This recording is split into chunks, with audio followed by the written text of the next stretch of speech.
How's it going, everyone, and welcome back to the Change Up. Do you want to know a fun fact? Only 1 in 8 closers who record their first save in the major leagues ever make it to 100 career saves. That's not always because they ran out of talent. Sometimes it's because they ran out of mind. The closer role is the most psychologically brutal position in professional sports. You enter the game when everything is on the line. No warm-up period, no margin for error. If you succeed, cool, great, on to the next game. But if you fail, everybody remembers. So how do some guys not just survive it, but also thrive in it? The answer almost always comes back to the same thing. They're a little off, and as it turns out, that's not a coincidence. Let's talk about what being a closer actually means, because most people reduce it to the guy who pitches in the 9th inning. But that doesn't capture what's really happening inside the brain. A starting pitcher gets to settle in. He faces hitters the first time through the lineup with relatively low stakes. He builds rhythm, he makes adjustments over multiple innings. His nervous system has time to calibrate to the environment. Relief pitchers, while sometimes being in a more tense situation, usually have the failsafe that there's someone after them if they mess up. A closer doesn't get that luxury. He sits in the bullpen doing nothing but watching the game build towards a single moment. And here's actually where the psychology starts, because that waiting period is not neutral. It's actively working against him. When the human brain anticipates a high-stakes event, it begins releasing cortisol, the primary stress hormone. The longer the anticipation, the more cortisol floods the system. By the time a closer has walked to the mound, his body has often been marinating in the stress hormone for hours. Cortisol does specific, measurable things to performance. It tightens muscles, narrows peripheral vision, it accelerates heart rate, and critically, it disrupts fine motor control. The exact physical precision a pitcher depends on begins to deteriorate under the weight of the stress response. For most people, most athletes, this is an insurmountable problem. For the great closers, something different happens, and understanding what that something is the whole point of this video. Research in performance psychology, particularly work coming out of the sports science program studying elite athletes under pressure, has consistently identified a cluster of psychological traits that the best closers share. And these traits, taken together, paint a picture of a brain that is wired in ways most of us simply aren't. The first trait is low threat sensitivity. Most human brains are calibrated to treat high-stakes environment as danger. This is evolutionary. Your ancestors who took threats seriously survived. But the closer's brain, in many cases, doesn't register maximum pressure the same way. Neurologically, what reads as danger to most people reads closer to a neutral challenge. The amygdala, the brain's threat detection center, fires with less intensity. Less amygdala activation means less cortisol. Less cortisol means the motor system stays intact. The second trait is reduced empathy under pressure. This sounds cold, and in everyday life it can be, but think about what empathy actually does in a 9th inning situation. You start processing the crowd's anxiety, you register the body language of your teammates, you think about what this moment means for the batter facing you. Every one of those inputs is cognitive load, and cognitive load is the enemy of automatic performance. The closers who last are often the ones whose brains simply don't go there on the mound. Not because they don't care, but because their threat response narrows attention so aggressively that there's no bandwidth left for empathy. The third trait is a paradoxical relationship with failure. Most human brains consolidate failure as a warning. You feel it, you store it, and you approach the next similar situation with a layer of protective hesitation. The closer's brain, at least the great ones, tends to process failure as data rather than identity. The blown save gets filed away clinically, not emotionally. This keeps the next high-pressure moment psychologically clean. These 3 traits combined produce something that looks, from the outside, like being a little off. From the inside, it's a recipe for a great closer. Those 3 psychological traits don't produce just one type of closer, they produce several, and the expression of them varies wildly depending on the individual's broader personality. What's consistent is the underlying mechanism. What's different is how it shows up on the surface. There are 3 main archetypes that cover almost every great closer in baseball. Number 1 is the stone-cold assassin.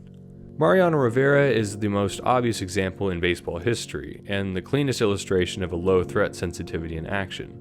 Watch footage of Rivera on the mound and try to find any emotion. Whether he just struck out the side or just gave up a hit, his face doesn't change, his body language doesn't change, and his breathing doesn't change.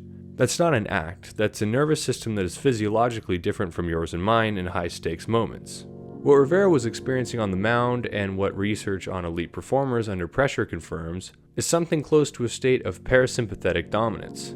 Most people in crisis situations are running on the sympathetic nervous system, the fight-or-flight branch. Rivera's brain in these moments appears to be operating from the parasympathetic branch, the rest and the regulate system. Heart rate actually drops, muscles stay loose, and fine motor control remains intact. Rivera has actually described closing in terms that almost align perfectly with this profile, a sense of calm that arrived the moment the game was on the line, as though the pressure was the thing that quieted him rather than activated him. Sports science calls this pressure as a focusing mechanism. For most people, it scatters attention across every possible outcome. For a brain like Rivera's, it collapses everything down to a single point. Trevor Hoffman operated from the same physiological profile, quiet and contained. Opponents describe facing him as facing someone who simply didn't register that they were human beings trying to beat him. Next up is the unhinged aggressor. On the complete opposite end of the spectrum, and yet drawing on the exact same psychological foundation, you have the guys who weaponize anger. Goose Gossage couldn't calm himself down on the mound, he wound himself up. And here's why that works. The sympathetic nervous system, the fight-or-flight response, when it activates fully does something interesting. It doesn't just create anxiety. It also sharpens focus, increases pain tolerance, boosts strength, and produces a tunnel vision effect that eliminates distractions. The problem for most athletes is that they can't control which direction that activation goes. It slowly tips into panic rather than aggression. Gossage and closers like him had a brain that channeled sympathetic activation directly into performance fuel. Rather than suppressing the stress response the way that Rivera did, they wrote it. Psychologists call this excitation transfer. The physiological arousal from stress gets reattributed to different emotional state, in this case controlled rage. And controlled rage neurologically produces heightened motor output, increased throwing velocity, and a kind of fearlessness that batters could feel. His stare was not theater, it was an outward expression of a nervous system running at maximum output. And finally, there's the third archetype, the eccentric, the one that's hardest to categorize and maybe the most psychologically sophisticated of all. If you watched baseball in the late 2000s and early 2010s, you know exactly who Brian Wilson is. The jet black beard, the custom cleats, the stare that looked like he was either going to throw a 97-mile-per-hour fastball or deliver a prophecy. Wilson was deliberately, almost theatrically strange, and it wasn't just for aesthetics, it was a psychological architecture. When you build a persona larger than yourself, when you become a character rather than just a person, the gap between that character and the pressure of the moment grows. Brian Wilson the character doesn't feel pressure the way a regular person does, because Brian Wilson the character exists outside of the normal rules of what's socially acceptable, what's expected, and what's frightening. The persona absorbs the stakes. This is actually a well-documented psychological phenomenon.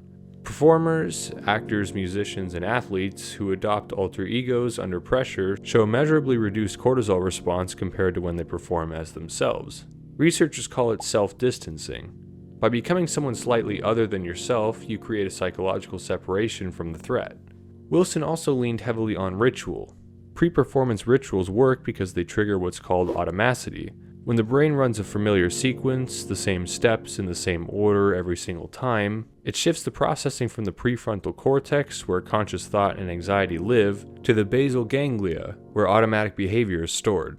In plain language, the ritual turns the thinking brain off and lets the doing brain take over. By the time Wilson finished his pre-pitch sequence and delivered the baseball, his conscious mind had essentially stepped aside. He was no longer thinking, he was executing from muscle memory and automatic processing. You can also see this in closers like Kenley Jansen and Craig Kimbrell. The pre-pitch rituals both would do have been made fun of online for years now, but they did serve some type of purpose. One thing every great closer does, regardless of which archetype they fit into, is they forget. And understanding why this matters requires understanding of how memory and emotion interact with the brain. When you experience a failure, especially a public high-stakes failure, your brain doesn't just record the event, it tags it emotionally.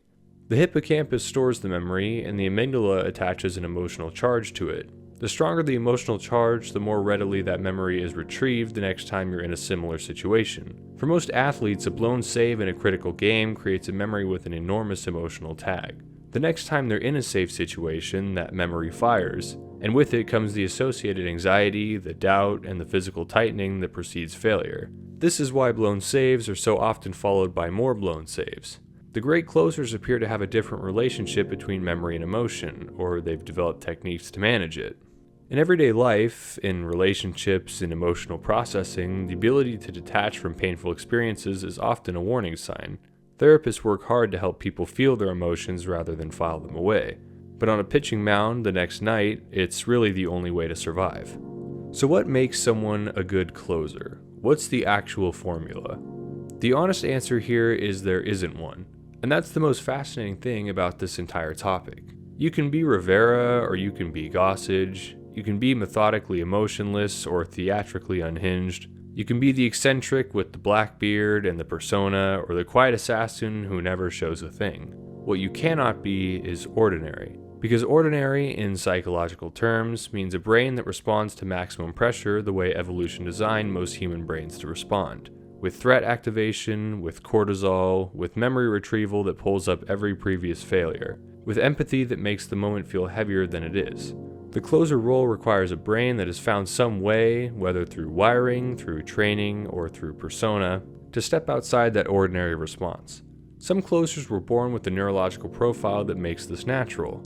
Some built it through years of repetition, ritual, and deliberate psychological training. But every single one of them found a version of it, because the ones that didn't last. Thank you everybody so much for watching, it really does mean a lot to me. And of course, a huge shout out to the new channel members. You guys are awesome and it really does help support the channel. If you liked the video, please make sure to like and subscribe, and as always, I will see you guys in the next video.